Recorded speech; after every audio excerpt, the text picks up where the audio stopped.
Been practicing in the bathroom all morning. This isn't off-putting.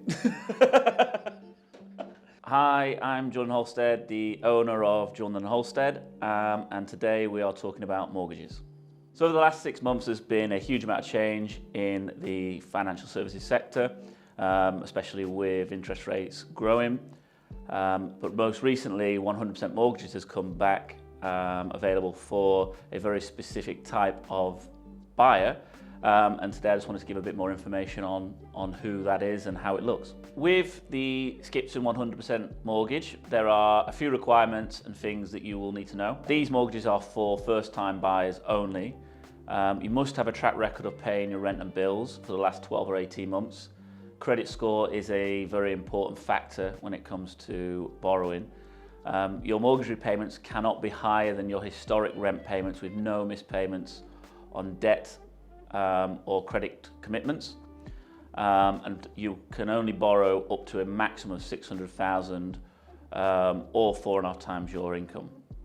It's only available with a 5-year fixed rate mortgage at 5.49%, which is quite higher than a typical mortgage. And you must be over 21 and you can be eligible with a partner. New builds and flats are excluded from the Skipton 100% mortgage. There are a number of differences between the Skipton 100% mortgage and a typical first-time buyer's mortgage, mainly being the amount of money that is required to be put down.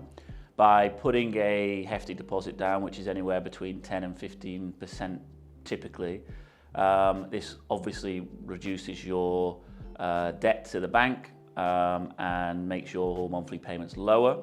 It will also mean that your amount that you've paid back in total to the lender is less. So if that deposit is available, my advice would be that it probably is a better way of doing it, because it will mean that you pay less back over time.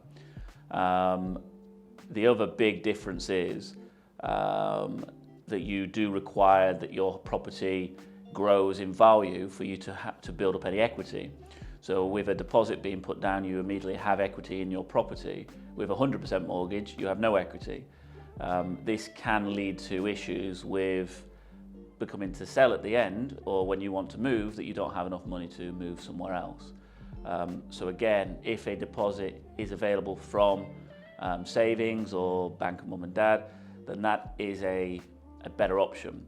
The amazing thing about 100% mortgages is that this gives opportunity to people that just don't have the means for a deposit and would never have a means for a deposit.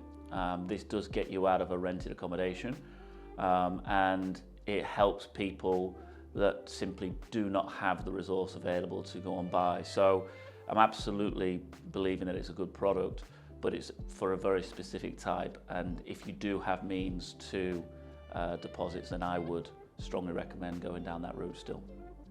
With anything, I strongly recommend that you seek financial advice from a professional mortgage advisor. We are very fortunate here to have our own mortgage advisors.